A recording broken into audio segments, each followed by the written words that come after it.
오늘부터 에스라 강해를 마치고 새롭게 느헤미야를 강해하려고 합니다. 여러분, 하나님의 말씀은 진리라는 사실을 믿으시나요? 하나님의 말씀이 살아있다는 것도 믿으시나요? 말씀이 우리를 살리는 줄로 확신합니다. 말씀이 우리를 치유하고 회복시키는 하나님의 능력이라고 저는 확신합니다. 이 말씀을 우리가 함께 묵상하는 동안 우리가 살아나고 회복되고 부흥하는 역사가 일어날 줄로 믿습니다. 아멘. 우리가 계속해서 에스라 느헤미야를 강해하면서 이제 오늘은 에스라가 끝나고 이제 느헤미야가 새롭게 시작이 되는데, 오늘 느헤미야 강해 선교를 하기 전에 먼저 이스라엘의 역사를 좀 간단하게 살펴보고 넘어가야 이 느헤미야를 이해해가는데 도움이 될 것 같아서 이스라엘의 역사를 좀 살펴보도록 하겠습니다. 주전 1000년경 다윗이 예루살렘에서 왕으로 즉위하고 이스라엘이 시작이 됩니다. 그게 주전 1000년경이에요. 우리나라 역사에는 고조선 시대입니다. 고조선 시대. 다윗이 나라를 세우고 한 400여 년 정도 나라가 지속되다가 주전 586년 바벨론에 멸망당합니다. 이때 예루살렘 성벽이 다 무너졌고요, 예루살렘 성전도 다 허물어졌습니다. 그리고 포로로 끌려갑니다. 바벨론으로. 그렇게 바벨론으로 포로로 끌려가고 한참의 시간이 지나서 538년에 바벨론이 망하고 바사제국, 페르시아죠, 페르시아가 새롭게 건국이 돼요.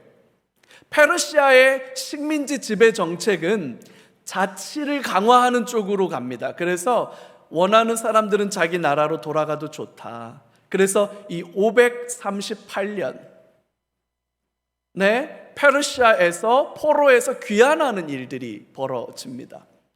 돌아와서 이듬해 536년에 성전 공사를 시작해요. 근데 시작하자마자 반대에 부딪혀서 공사가 중단됩니다. 16년 동안. 그래서 520년이 되었을 때 성전 공사가 다시 재개돼요. 이때 학개와 스가랴라고 하는 선지자가 대표적으로 활동을 했습니다. 520년에 성전 공사가 재개돼서 4년 만에 완공이 돼요. 그래서 516년에 성전이 완공이 됩니다.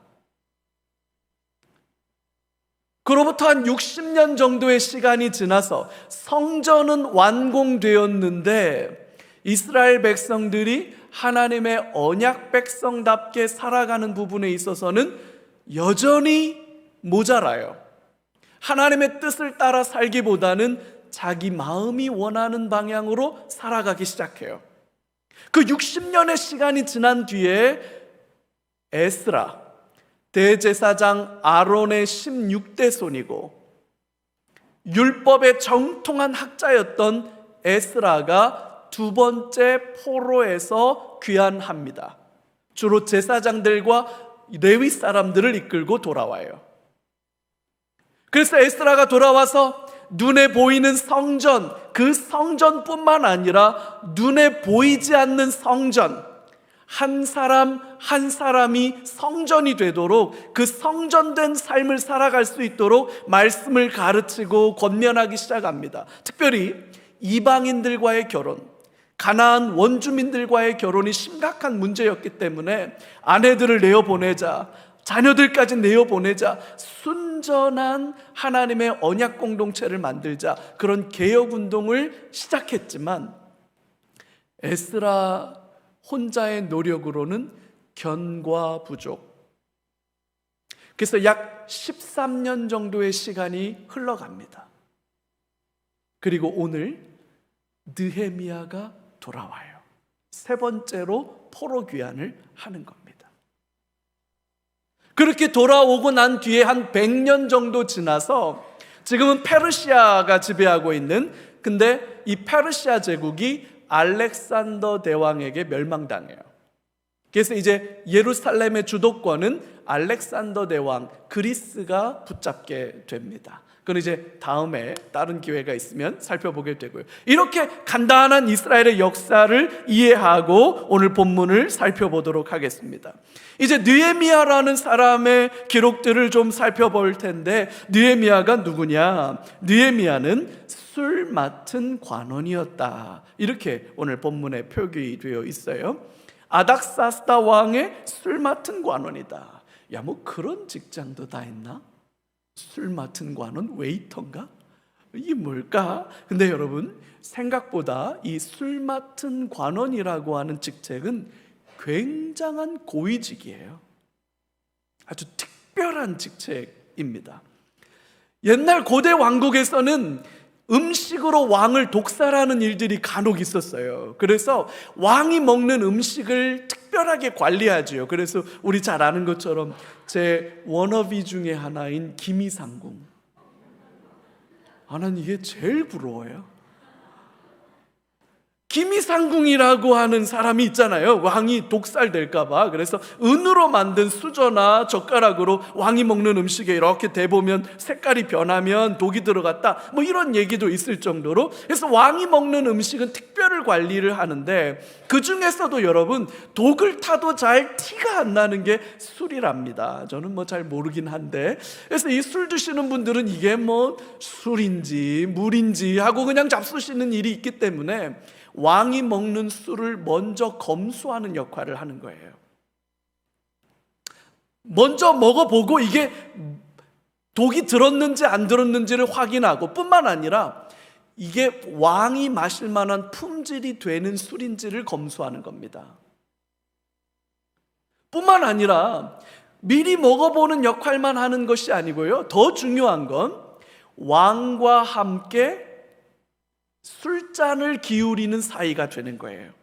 저로 치면 연목사와 함께 아메리카노를 기울이는 사람이 되는 거죠. 저는 뭐 술을 안 마셔봐서 같이 술 먹는 술 친구다, 이게 무슨 이야기인지를 잘 모르겠지만, 술 드시는 분들에게는 술 친구야, 언제라도 불러서 술 마실 수 있는 친구야, 이러면 이게 특별한 거죠. 그렇습니다. 술 맡은 관원이라고 하면 왕과 단둘이서 술잔을 주고받을 수 있는 관계예요.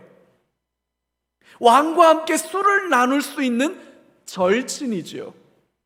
뿐만 아니라 왕이 어렵고 힘든 일이 있으면 상담을 해줄 수 있는 상담가이기도 하고, 더 중요한 건 국정에 대해서 왕이 고민이 생겨서 상담을 하다 보면 국정에 대해서 왕에게 조언을 해줄 수 있는 조언자이기도 한 거예요.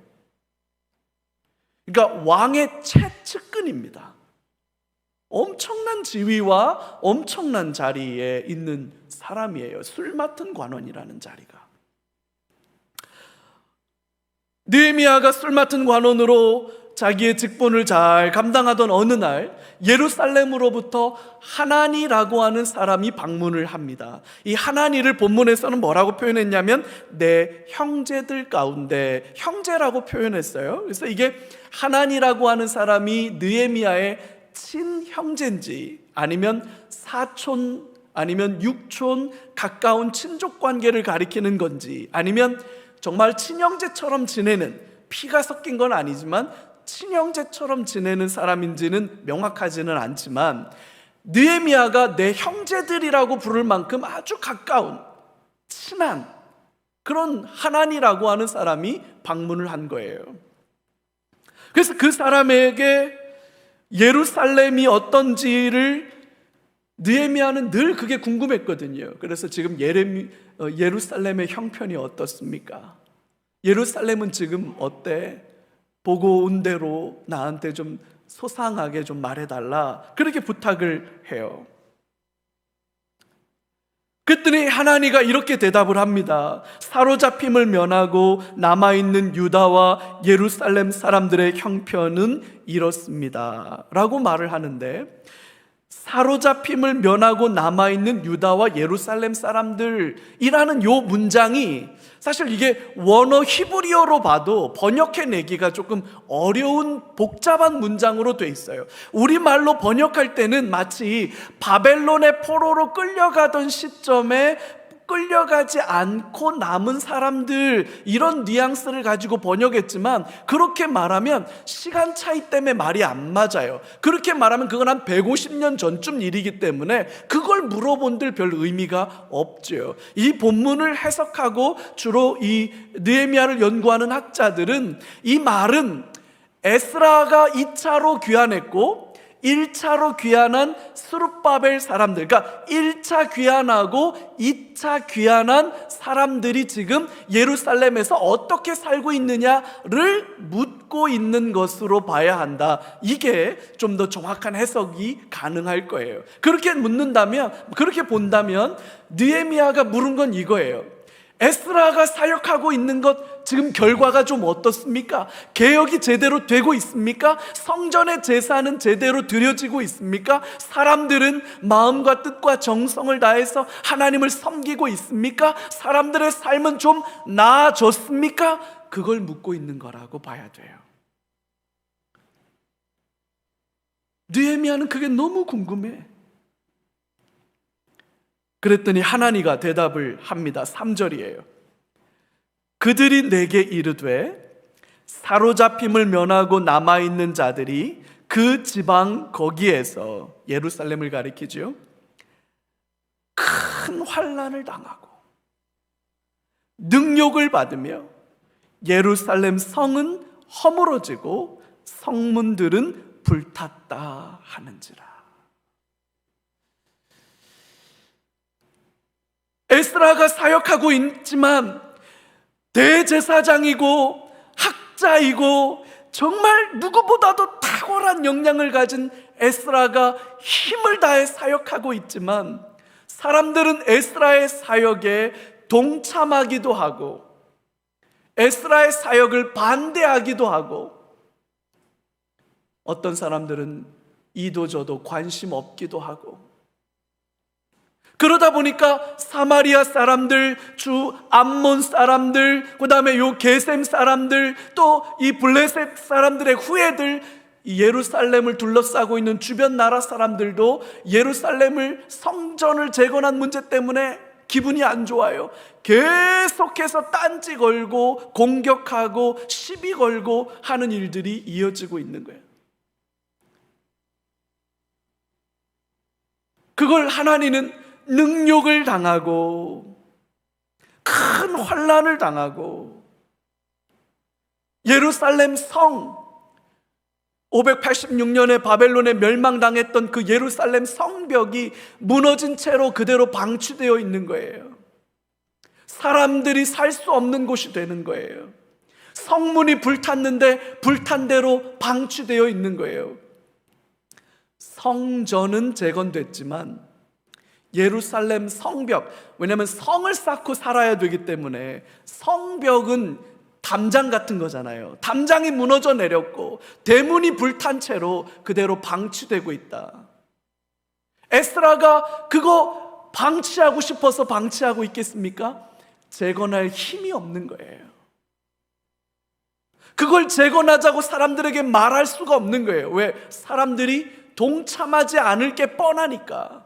사람들이 피곤하고 지쳤으니까. 먹고 살기 바빠 죽겠는데 뭘 성벽을 재건하고 성문을 달고, 그것보다 지금 당장 나 먹고 사는 게 더 중요한데 거기에 힘쓸 수 없다. 그러니까 사람들의 형편이 쉽지가 않은 거예요. 에스라가 사역하고 있는 동안 스룹바벨과 함께 돌아온 사람들의 삶이 쉽지 않은 거예요. 그 이야기를 듣습니다. 그 이야기를 듣고 느헤미야가 4절에 보니까 예루살렘 소식을 듣고 땅에 주저앉습니다. 울어요. 너무 마음이 아파서 울어요. 수일 동안 슬퍼합니다. 통곡합니다. 하나님 앞에 금식하며 기도합니다. 이 문장은 그대로 에스라 때 한번 봤죠? 에스라가 딱 그랬어요.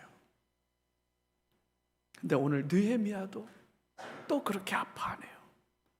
그러면서 5절부터 11절까지는 느헤미야가 하나님 앞에 기도하는 그 기도예요. 하늘의 하나님 여호와, 크고 두려우신 하나님이여, 주를 사랑하고 주의 계명을 지키는 자에게 언약을 지키시며 긍휼을 베푸시는 주여 간구하나이다. 그렇게 하나님 앞에 간절하고 절박하게 올려드리는 기도가 이 5절부터 11절까지 기록되어 있어요. 느헤미야의 기도를 찬찬히 묵상해 보면 느헤미야가 얼마나 아파하고 절망 가운데 있는지 느헤미야의 심정이 그대로 전해지는 것 같아요. 뿐만 아니라 느헤미야의 기도 속에는 하나님을 향한 놀라운 확신과 소망과 믿음이 담겨져 있다는 것을 발견하게 됩니다. 그래서 오늘 이 느헤미야 1장, 이제 느헤미야서를 묵상해 가기 위해서 이제 느헤미야 1장을 묵상하면서 발견하게 되는 영적인 진리 몇 가지를 여러분들과 함께 말씀을 나누어 보려고 해요. 첫 번째는 오늘 이 본문의 말씀을 통해서 우리가 발견하게 되는 굉장히 중요한 영적인 진리가 하나 있다면 그것은 저는 이렇게 생각합니다. 하나님은 하나님의 때에 하나님의 일을 감당할 하나님의 사람을 세우셔서 일하신다. 하나님은 역사의 주인이십니다. 할렐루야. 여러분 이거 믿으십니까? 하나님이 역사의 주인이란 사실을 믿으셔요? 여러분 미국과 중국이 지금 G2 서로 막 패권 가지고 싸우면서 그 사이에 딱 우리 끼었지요. 고래 싸움에 우리 지금 딱 그런 형국이지요. 우리의 미래는 어떻게 될까요? 북한은 핵무기 개발해서 핵무기를 가진 나라답게 큰 소리 땅땅 치면서 얼마나 참 북한 사람들 담화문 같이 뉴스에 나올 때 읽을 때마다 오케이, 야 역시 북방민족이다. 윤석열 대통령을 향해서 뭐 입 함부로 놀리지 말라 막 이렇게 하면 야, 뭐 가진 게 있다고 저렇게 큰 소리를 치나. 그럴 정도로 정말 참 무섭다 이 사람들. 북한은 핵무기 개발하고 저러고 있어요. 여러분 우리나라 괜찮을까요? 역사의 주인이 하나님이시다. 근데 여러분 하나님께서 역사를 주관하시는 방법이 있습니다. 흔히들 우리 보이지 않는 손, unvisible hand, 보이지 않는 손이 작동해서 시장을 움직이고 어떤 조직을 움직인다. 여러분 그 unvisible hand, 보이지 않는 손이라는 그것이 하나님의 손인 줄 믿습니다. 근데 하나님은 어떻게 역사를 운행하시나? 하나님이 역사를 운행하시는 방법이 모든 시대마다 상황마다 하나님의 일을 감당할 하나님의 사람을 세워서 역사하신다는 거예요. 사람을 통해서 사람을 세워서 역사하신다는 거예요. 하나님이 역사의 주인이신데 하나님이 직접 오셔서 막 이렇게 흔드는 게 아니라 하나님의 사람을 세우셔서 그 사람을 통해 하나님은 하나님의 일을 하신다는 거죠. 나라가 멸망당하는 절박한 상황에 하나님께서는 예레미야를 세우셨습니다. 그래서 망한 나라 백성들을 향해서 예레미야를 통해서 위로합니다. 그들에게 다시 소망을 줍니다. 너희들이 수치와 모욕을 당했지만 그것이 언젠가 끝날 거다. 그리고 너희들은 포로로 끌려가겠지만 그 끌려간 곳에서 다시 돌아오게 될 거다. 소망을 잃지 마라. 그래서 끌려간 곳에서 열심히 살아라. 이게 예레미야의 핵심이에요. 근데 어디 포로로 끌려온 사람들의 삶이 녹록했겠습니까? 쉽지 않았겠죠. 그 포로로 끌려온 사람들을 위로하고 격려하면서 하나님의 역사를 이루기 위해서 다니엘을 세우십니다. 에스겔을 세우셔요. 다니엘이 집에 돌아와서 예루살렘으로 난 창문을 엽니다. 예루살렘으로 난 창문을 열고 두 손을 높이 들고 하나님 앞에 기도합니다. 죽을지 몰라서 그랬을까요? 다니엘 다 알아요. 법이 이미 선포된 줄 압니다. 그러나 다니엘은 자기의 출세를 위해서 기도한 게 아닙니다. 자기 집안의 평안을 위해서 빈 게 아닙니다. 하나님은 예루살렘을 회복시키실 거다. 이 땅을 살아가는 이스라엘 백성들이여 소망을 가지시오. 여러분, 그래서 다니엘은 그렇게 기도한 거예요. 사자굴에 던져졌는데 하나님은 그 사자들의 입을 묶어버리셨어요. 풀무불에 던져졌는데 3명을 던졌는데 가만히 보니까 4명이 지나다녀요. 할렐루야. 에스겔을 사용하셨어요. 에스겔에게 어느 날 환상을 보여주십니다. 한 골짜기에 마른 뼈들이 가득해요. 백골이 됐어요. 죽은 지 오래돼서 백골이 됐어요. 하나님이 에스겔에게 묻습니다. 에스겔아, 이 뼈들이 능히 살겠느냐? 에스겔에게 임한 하나님의 말씀대로 하나님의 말씀을 대언하니까 마른 뼈들이 척척 붙습니다. 사람의 모양이 됩니다. 사람이 됩니다. 사방에서 생기야 불어와 이들로 살게 하라. 여러분, 그랬더니 그 마른 뼈들이 살아서 극히 큰 여호와의 군대가 됩니다. 이 환상을 보여줘요. 예루살렘의 회복에 대한 약속이잖아요.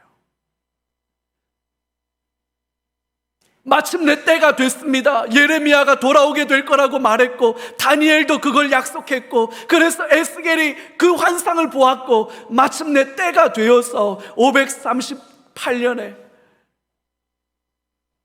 바사 제국이 세워지고 그 페르시아 제국의 정책 때문에 1차로 포로 귀환이 일어납니다. 그때 세스바살 스룹바벨이라고 하는 사람이 또 하나님 손에 붙들려 쓰임받아요. 그렇게 돌아온 사람들이 성전을 짓습니다. 근데 성전을 짓다가 다른 사람들의 방해에 막혀서 중단돼요. 16년 동안이나 성전 공사가 중단되어 있을 때 하나님은 학개 선지자를 일으키셨고 스가랴를 일으키셨습니다. 여호와의 성전은 이렇게 폐허가 되어 있는데 오늘날 너희들은 판벽한 집에 살고 오늘날 너희들은 먹고 사는 문제에만 집착하고 사는 것이 옳은지 한번 생각해보라. 학개가 선포한 말씀이에요. 어려움이 찾아올 때 스가랴를 통해서 큰 산하 스룹바벨 앞에서 평지가 되라 라는 예언의 말씀이 선포돼요. 하나님은 학개를 통해 스가랴를 통해 이스라엘을 이끌어 가시는 거죠. 성전이 완공됐어요. 근데 성전 제사는 재개되었는데 사람들의 마음이 바뀌질 않아. 종교는 회복되었는데 사람들의 마음이 안 바뀌어요. 그렇게 60년의 시간이 흘러갑니다. 결국 하나님은 대제사장 아론의 후손이고 율법에 정통한 학사 에스라를 준비시켜서 올려보내시잖아요. 에스라가 와서 사역합니다. 열심히 사역합니다. 고분분투합니다. 그러나 탁월한 업적들이 변화가 나타나지 않아요. 스멀스멀 변화가 일어나는 것 같다가 이내 시들어버리고 다시 침체로 들어갑니다. 그렇게 13년이 지나고 하나님은 오늘 느헤미야를 일으켜 세우고 계신 거예요.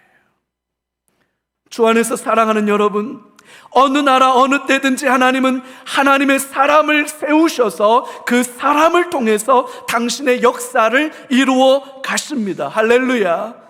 오늘 저와 여러분들이 이 시대에 하나님 손에 붙들려 쓰임받는 하나님의 사람들 되시기를 주님의 이름으로 축복합니다. 코로나가 아직 끝나지 않았습니다.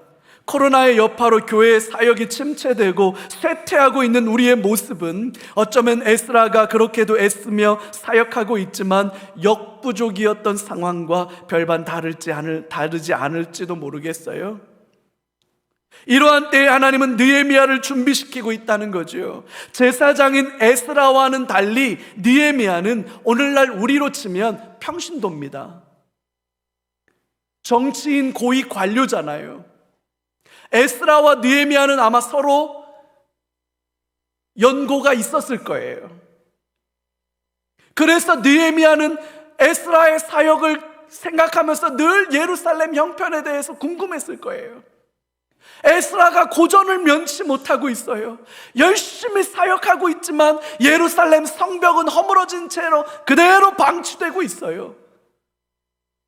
능욕을 당하고 환난을 당하고 어려움을 당하고 있어요. 나는 아니라고 생각하겠지.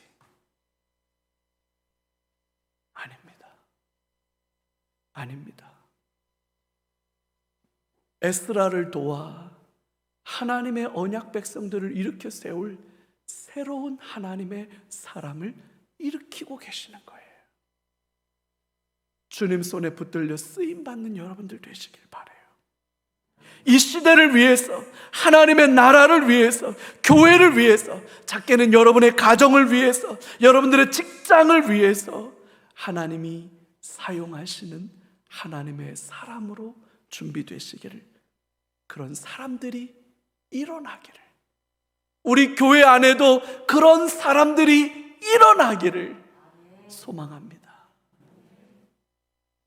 두 번째는요, 영원한 것을 사모하는 마음을 가지라는 거예요. 앞서 말씀드린 것처럼 느헤미야는 아닥사스다 왕의 술 맡은 관원이었어요. 남들이 다 부러워할 만한 지위를 가지고 있고 부와 명예를 가진 성공한 정치인입니다. 고위 관료예요.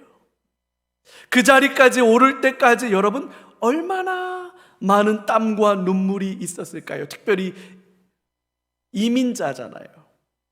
이민족이잖아요.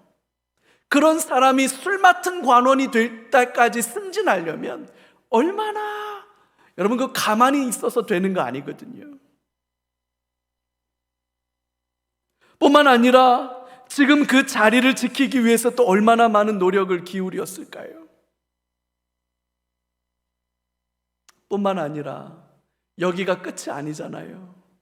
더 다음번 인사가 있으면 더 좋은 자리, 더 명예로운 자리, 더 권력 있는 자리로 승진되기 위해서 또 얼마나 노력을 기울여야 할까요?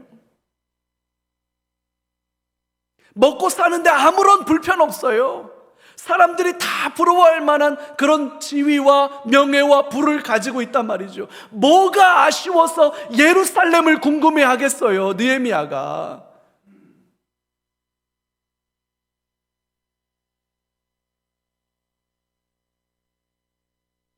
근데 느헤미야의 마음에는 예루살렘이 있는 거예요.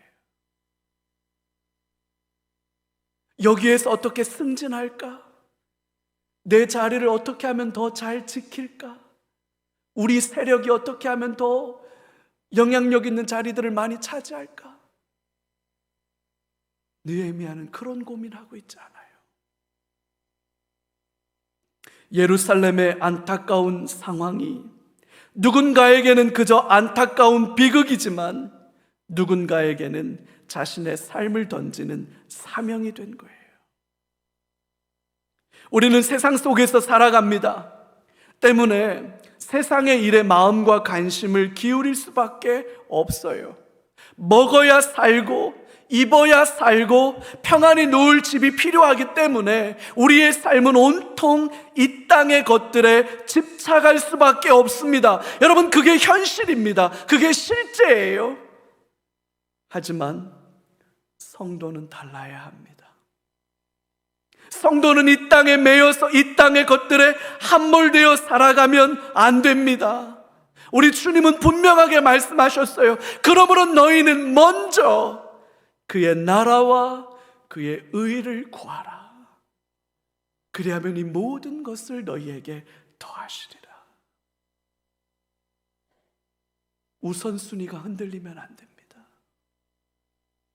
성도는 더 높은 곳을 바라보는 사람입니다. 하늘을 보는 사람입니다. 하나님 나라를 꿈꾸는 사람입니다. 주님의 교회를 향한 열정을 가진 사람입니다. 느헤미야가 그랬습니다. 땅의 것들에, 현실의 문제에만 집착하며 살아가던 한 사람이 있었어요. 누가 뭐라고 하든 그는 성공하는 삶을 살고 싶었어요. 많은 돈을 벌어서 멋지게 살고 싶었습니다. 많은 돈을 벌 수만 있으면 수단과 방법은 상관없었습니다. 그는 냉철한 현실주의자였고 성공지상주의자였어요. 그렇게 한평생 살았는데 그러던 어느 날 예수님을 만났습니다. 그 예수님을 만나고는 생각이 완전히 달라졌어요. 예수님을 자기 집으로 초대했습니다. 그리고 그 예수님께 고백합니다. 만약 제가 사기친 것이 있거나 거짓으로 빼앗은 것이 있다면 다 돌려주겠습니다. 재산의 절반을 팔아서 가난한 사람들에게 나누어 주겠습니다. 예수님은 한마디 한 적이 없어요. 그저 눈이 열리고 마음이 열려서 하늘을 보기 시작했기 때문이에요. 하나님의 영원한 나라에 대한 소망이 생겼기 때문입니다. 세리였던 삭개오의 이야기입니다. 저와 여러분들의 눈이 열리기를 소망합니다. 현실의 문제에 매여 끌려다니는 인생이 아니라 영원한 하나님의 나라에 대한 꿈과 소망과 그 열망이 열리는 저와 여러분들의 삶이 되기를 바랍니다.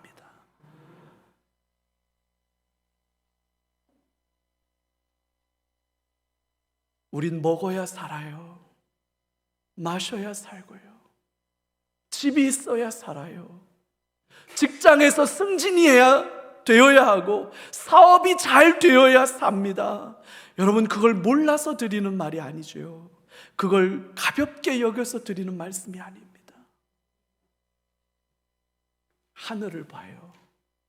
하늘을 봐요. 하나님의 영원한 나라를 봐야 합니다. 그래야 삽니다. 우리의 눈을 들어 영원한 하나님의 나라를 바라보는 저와 여러분들 되시기를 주님의 이름으로 축복해요. 세 번째로는 기적은 기도로 시작된다는 거예요. 결국 하나님의 손에 붙들려 쓰임받는 사람은 기도의 사람입니다. 특별히 금식하며 기도했다는 것은 간절함과 절박함을 표현한 말이기도 하지만, 금식이라는 것은 내 뜻과 내 마음의 소원이 아니라 하나님의 뜻과 하나님의 소원이 이루어지기를 바랍니다 라고 하는 열망의 표현이에요. 왜냐하면 먹는 거, 식욕이라고 하는 것은 우리 인간의 가장 기초적인 본능이잖아요. 그래서 제가 오죽하면 기미상궁이 제 워너비겠어요. 먹는 것 자체로 우리는 만족과 기쁨을 누리고 생명을 유지해 가요. 금식이라고 하는 것은 내가 원하는 것, 내가 기뻐하는 것, 나의 생존과 생명을 위한 것, 그것을 포기한다는 의미이기 때문에 내 뜻과 내 소원이 이루어지는 게 아니라 하나님의 뜻과 하나님의 기쁘신 뜻이 이루어지기를 원합니다 라고 하는 표현이에요. 금식했다는 것. 하나님의 일하심 앞에 겸손히 엎드리는 기도의 사람을 통해, 금식하는 그 간절한 기도를 통해 하나님은 하나님의 역사를 이루어 가신다는 거죠. 기도 제목을 나누어 보면 알아요. 기도하는 사람인지 아닌지. 요즘 기도 제목이 어떤 거예요? 그래서 요즘 이런 것 가지고 기도합니다. 이렇게 이야기를 들어보면 이분이 기도하는 사람이구나. 아, 이분이 아직 기도의 깊은 차원이 안 열린 분이구나. 뭐 제가 쪽집게라서 자리를 펴고 앉아서 아는 게 아니라 뭐냐면요, 내 일상의 피로가 채워지고 문제가 해결되기를 원하는 기도도 중요해요. 하지만 정말로 기도하는 사람들은 하나님의 일을 위해 기도합니다. 하나님의 뜻이 이루어지게 하옵소서. 그렇게 기도해요. 그 시대와 그 상황 속에서 하나님께서 원하시는 일, 하나님께서 기뻐하시는 일을 위해 함께 소망을 품고 기도하게 하는 거죠. 여러분, 지금 이 시대에 하나님은 무엇을 원하고 계실까요? 지금 이 시대에 하나님은 뭘 기뻐하고 계실까요? 하나님의 시선이 머무는 곳에 내 시선이 머물게 되기를 바랍니다. 자꾸만 내가 보는 것을 하나님이 보라고 말하지 마세요. 내가 원하는 거 하나님이 들어주라고 그 기도만 한다면 내가 주인인 거지. 내 뜻이 이루어지는 게 중요하니까. 그건 기도의 초보예요, 여러분. 하나님은 뭘 아파하실까? 하나님의 눈물이 어디를 향해 있나? 하나님은 땅끝을 향하여 당신의 시선을 두고 계십니다. 이 땅을 살아가는 성도의 마음에 땅끝이 담겨져 있지 않는데 어떻게 기도하는 사람이라고 하겠어요? 하나님의 마음이, 하나님의 눈물이, 하나님의 시선이 머무는 곳에 나의 눈물이 있고 나의 시선이 있고 나의 기도가 있고 나의 열망이 있는 사람, 기도의 사람이죠. 저와 여러분들의 기도 제목이 새로워지기를 주님의 이름으로 축복합니다. 뭘 가지고 기도하고 계십니까? 뭘 사모하고 계십니까? 뭘 소원함으로 하나님께 아뢰고 있습니까? 먹는 거 위해서 기도하는 거 필요합니다. 마시는 거 위해서 기도하는 것도 필요해요. 살아가는 날 동안 삶의 필요들을 채워주시기를 위해 기도하는 것 필요합니다. 그러나 여러분, 그게 우리의 기도가 전부가 돼서는 안 되는 거죠. 하나님의 뜻이 이루어지게 해주십시오. 하나님의 나라가 임하게 해주십시오.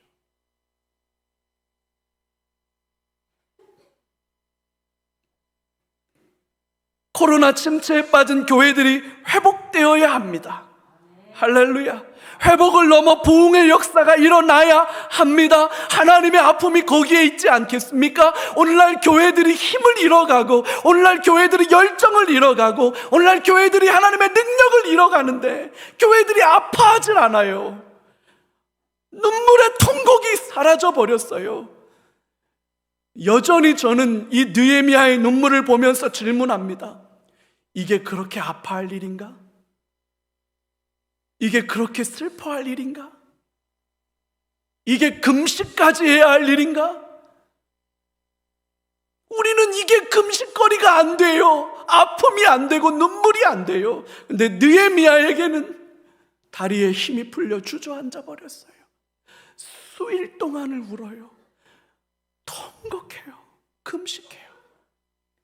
에스라도 그랬잖아요. 왜 자꾸 에스라 느헤미야서에서 이런 기도를 자꾸만 우리에게 보여주고 있는지, 우리가 그렇게 해야 되기 때문인 거예요.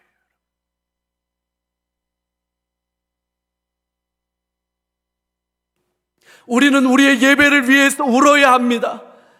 우리가 양육훈련하는 공동체로 성도들의 믿음 안에서 자라나는 공동체가 되기 위해서 울어야 합니다. 우리는 땅끝까지 복음을 증거하는 선교 공동체가 되도록 기도해야 합니다. 다음 세대를 진리로 가르치는 대안 공동체가 되도록 우리는 울어야 합니다. 우리의 이웃들, 말도 안 되는 안타까운 일들로 삶의 극단적인 선택을 하는 이웃이 우리 주변에 있다면 여러분, 우리는 울어야 합니다. 그게 우리의 눈물이 되어야 합니다.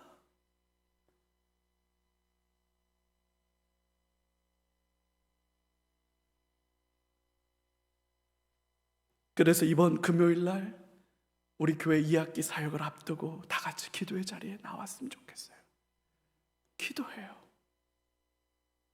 그 옛날 느헤미야 시대와 마찬가지로 오늘 이 시대에도 하나님은 동일하게 역사하시는 하나님이심을 저는 믿습니다. 느헤미야처럼 하나님의 손에 붙들려 쓰임받는 하나님의 사람들이 다 되시기를 주님의 이름으로 축복합니다. 눈을 들어 영원한 하나님의 나라를 바라볼 수 있는 저와 여러분들이 되시기를 바라요. 무엇보다 시대의 아픔과 절망을 놓고 기도의 자리로 나아가는 저와 여러분들 되시기를 바랍니다. 기도의 눈물이 흐르는 방향으로 역사는 흘러갑니다. 자녀들을 향하여 부모의 기도가 흐르는 대로 자녀들의 앞날이 풀려갈 줄로 확신합니다. 여러분들의 직장과 여러분들의 이웃과 여러분들의 가정 안에 여러분들의 기도가 흐르는 방향대로 하나님의 역사가 진행될 줄로 확신합니다. 기적은 기도로 시작됩니다. 같이 한번 기도하죠.